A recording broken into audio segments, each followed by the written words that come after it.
I'm about to play my first pro disc golf tournament, and honestly, kind of nervous. We're here in Jacksonville, Florida at the NADGT Tour Finale, where the winner will be receiving a tour card for the 2023 season. We're going to be playing at New World Sports Complex, which is a pro tour level course, very, very long, lots of tight OB, and the field is very strong. There's only 36 players, but there's some very highly rated people here. I'm one of the lowest rated players here, so I almost don't feel like I belong, but I know I have the skills to shoot solid enough to get into the top 15 and take home some cash. Real quick, I want to give a huge thank you to my dad for coming down on this trip with me and caddying and filming all 4 rounds. It wouldn't be possible without him, so everyone in the comments, go spam thanks to my dad. Let's get it. Stepping up to hole number 1 here, it's 360 feet slightly downhill.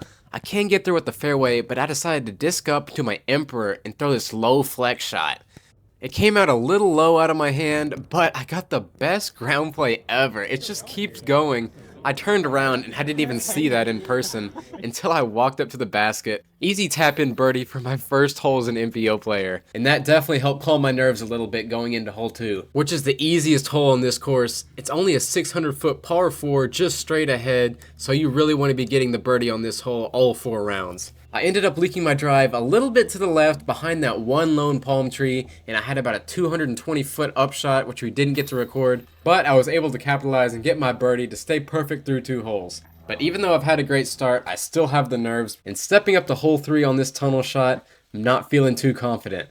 It's only 250 feet, but that gap is a lot smaller in person. I picked up my beat-in jawbreaker zone here, and I just gave it a little bit too much hyzer and leaked it off to the left. It definitely wasn't the worst shot though, and I do have an obstructed circle 2 look if I want to get aggressive, but I just decided to play it safe and take my easy 3. I don't want to risk a rollaway and get a dumb bogey at this point in the round. Moving on to hole 4, we've got another 600-foot par 4. This one goes about 300 feet straight and then takes a 45-degree turn to the right and goes another 300. I'm throwing my Shrike here, just trying to go as far straight as I can. It goes a little bit more to the left than I wanted, but still not a bad spot at all. And here you can see the basket. I'm about 300 feet away, but I've got these low-hanging branches that I have to get under. So I normally would do a mid-range, but I'm disking up to my eagle, and I just yank it a little bit to the right. But it's not as bad as it looks. I still have about a 40-footer for my birdie. First real putt of the day. All 3 putts in the first 3 holes have been tap-ins, so this putt is just a little bit nervy, and I just sky it right over the basket. But before the round, I told myself that I wanted to be 2 down through the first 4, so I'm extremely happy with my start. Still need to get a couple more birdies though before we get into the tricky back 9. Hole 5 is a pretty straightforward 400-foot shot, but we've got a pretty strong headwind. I'm going with my Emperor here.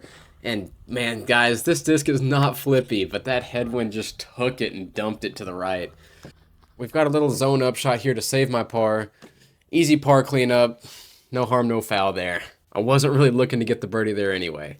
But it did feel good to hit a confident 15-footer. Moving on to hole 6, it's a 550-foot par 4. We've got OB on the left and right side. Very tricky fairway here. I'm going with my CD1, and I just pull it off to the right.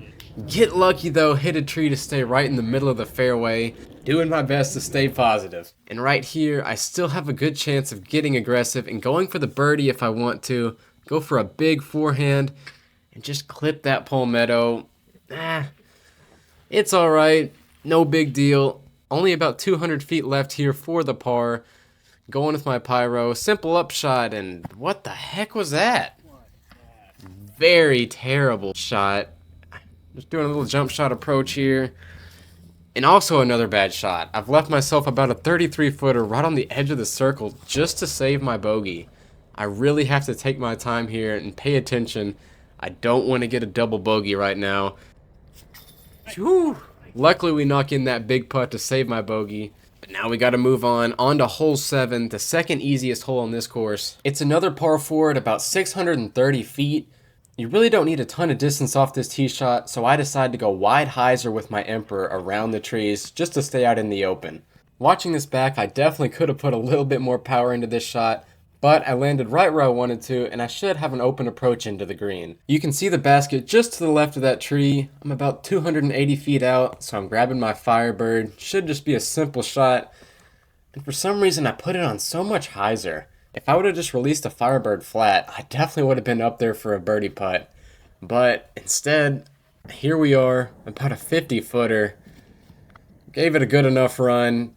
But we're gonna walk away with a par on this hole. Unfortunately, this is one I really wanted to get, so I'm kind of disappointed right now. And because of that, I decided to make a dumb decision here on hole 8. It's a 780-foot par 4 with super tight OB left and right side. I was able to attack it for birdie in practice, so I thought I could do it here, but I didn't need to, and I throw the disc out of bounds on the left side. Again, I needed to throw it flat, and for some reason I released it on hyzer. That's something I need to work on. So here we go. I'm throwing my third shot, still about 450 from the basket. Just trying to get it inbounds to save my bogey. I can't see where that goes over the hill, but it does end up landing inbounds according to my card mates. So now we got another easy zone approach shot, just a routine shot here. Hit the pole. That is my bread and butter right there. I love those zone approach shots. Unfortunately, we tap in a bogey here on the 8th, so now I'm even through 8. I throw away my good start that I have, and now we're getting into the super difficult holes. Hole 9 is one that I'm just playing for par. It's over 800 feet, a par 4, and the whole right side of this cart path that you see is out of bounds, so you have to stay on the left side. I'm throwing my Emperor here on hyzer just to make sure I stay inbounds, not really worried about the distance here. And that is about as good as I can do. So now you can see the basket, but this cart path comes in super close, so I have a decision to make. I'm just laying up, but I really don't want to hit a tree, and I cut it close there. But I had plenty of hyzer to get it back inbounds safely. I couldn't really play this hole much better than I did right here. And now we have this zone approach shot, just another simple approach. Get it right up to the basket, and I'm happy to get a par on this very difficult hole. Feels good after taking a dumb bogey. Now we're moving into the super difficult back 9. Hole 10 is the hole I was most worried about coming into this tournament. It's a 780-foot par 4 with a creek 360 feet off the tee that you have to clear. Well, you don't have to clear it, but I'm going for it. I'm using my flippy Wraith here, just pumping it out there on a bunch of hyzer, hoping it flips over and gets across the creek, and I do perfectly. Here you can see the creek in question, and while I'm walking up to my lie, let me know how you like this style of video. It's my first time doing a commentary like this, so you guys let me know if you want to see more of this type of content on this channel. Right here I've got less than 400 feet to the pin, so I feel confident throwing my Emperor right at it, and I should be able to get up there for a birdie look. And keep in mind there is an OB cart path along the whole right side of this fairway that will come into play. But not today, as I make it back in bounds nicely, and we have this putt for a birdie. Making this putt here would be a huge confidence booster going into the back 9, and I just barely miss it. I thought I had it there, and right after that I told my dad that I was never getting a birdie again. And with only 8 holes to go, this is one of the holes that I can attack for birdie if I want to get back under par. It's a 300-foot tunnel shot, going with the hex. Man, that was just so beautiful. I did not throw a shot that good in practice. And now we gotta look for a birdie after I just said I was never getting a birdie again. This is probably right outside the circle at about 35 feet. I really take my time, focus up here, and just nail it. Heart of the basket, complete confidence right there, and I'm feeling good about my putt right now. And now we're moving on to a hole that I really don't have a chance of birdie on. Hole 12's 400 feet with OB cart path all on the left side. It takes a massive forehand or a really precise low backhand if you want to get there for the birdie. I'm just laying up for par, keeping it inbounds, and trying to stay smart here to stay under par for the round. Honestly, this wasn't the best drive. It's way shorter than where I want to be and way too close to that OB line, but it's another simple zone approach. For some reason, this one kind of gets away from me. Put myself long, edge of circle, but I just made this putt on the last hole, so I just got to do the same thing.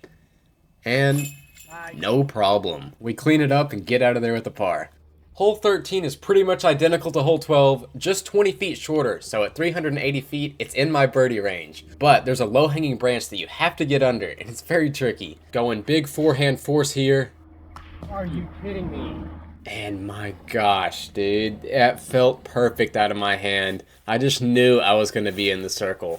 Unfortunately, I just barely caught the bottom of that stupid limb, and now we got to scramble from about 300 feet out. I'm going Firebird here. Luckily, I practiced this shot just in case I ended up hitting that branch, and it came in handy. Got myself in the circle and saved my par, but 2 inches lower, and that's a birdie. Gotta put that behind us though and move on to the longest hole on this course. Hole 15 is the first of two par 5s on this course, coming in at 1,040 feet. You want to make it as far straight out of the gap as you can. So I'm going with my Shrike here, just trying to give it a hyzer flip, and I just put a little bit too much hyzer on it, and I don't make it out of the gap. If you don't make it out of the gap, it's pretty much bogey at best, and that's what I'm thinking right now. I'm just pitching out with my most overstable disc, the Draco, because I don't want to throw it too far. There is an OB cart path the whole right side of the fairway. You can see it right now. I'm still about 650 feet from the basket after 2 shots, so I'm taking my Emperor and just throwing it as far as I can. I drag it a little bit wide though, but luckily we get a big skip back inbounds. Super lucky there. But unfortunately I land right in front of a hole, and I'm scared of rolling my ankle. So I put my mini down, give myself a little space, and really just focus on not stepping in the hole. I wasn't thinking about the shot that much, but I still threw a great approach with my zone from about 250 out, landed about 15 feet from the basket, and somehow I saved my par after not making it out of the gap off the tee shot. Honestly, it feels like a birdie.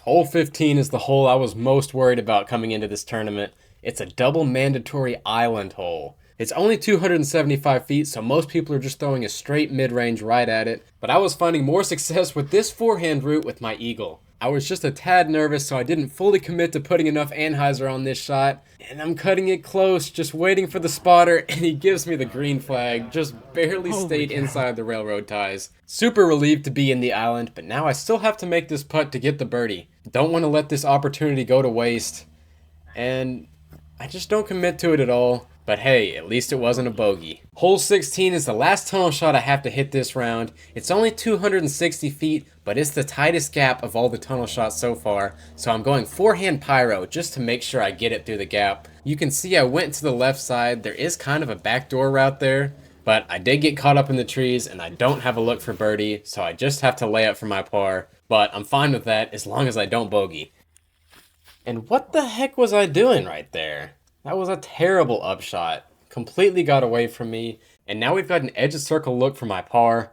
This is the exact same putt I just had on the last hole, so I'm not going to miss it twice. And with that, I stay 1 under with 2 holes to go. Hole 17 is a hole that's impossible for me to birdie with my power. It takes about 500 feet of power on hyzer to get there. It's all the way on the left side of the screen. You can't even see it. And there's OB everywhere. So I'm just taking my Emperor, throwing it about 380 feet on hyzer, just trying to land it inbounds and play this hole for par.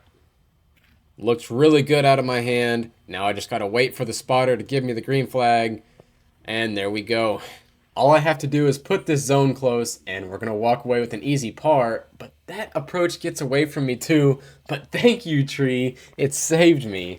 2 holes in a row, I've had pretty bad approaches. I think this 3-hour round is starting to get to me at this point. Only have 1 hole left though, just trying to survive. But hole 18 is not an easy hole to do it on. It's an 822-foot par 5. It's by far the most technical hole on this course. There's 3 mandos you have to make, a whole bunch of trees you have to navigate through. I just need to get a good drive out there with my force. And that was not it. I can still save my par though if I make the adjustment and throw a big forehand out into the open. But I completely over-adjusted and turned it over into the crap on the left side. Par is now out of the question. And at this point, I'm ready for the round to be over with. Just throwing a standstill forehand here with my Shrike. Just trying to get in good position to be able to make the final mando. As you can see, the mando right in front of me. I have to go straight and then make a 90-degree turn. So I'm throwing my Draco here, trying to get a big skip to the right. And I do it perfectly. I'm able to scramble well, so now I'm less than 200 feet left to the pin, doing a little standstill here with my putter. Absolutely park it. Feels good to finally get a couple good throws in, but unfortunately I'm tapping in for a bogey right there, and I finished the round at even. I definitely could have played better, but the good news is, after round 1, I'm tied for 18th place and only 1 stroke out of the cash. And with this being my first round in the MPO, I'm honestly happy with how it went. But if you guys enjoyed this style of video, let me know down in the comments below and I'll post the final 3 rounds. But for now, I'll see you guys later. Peace!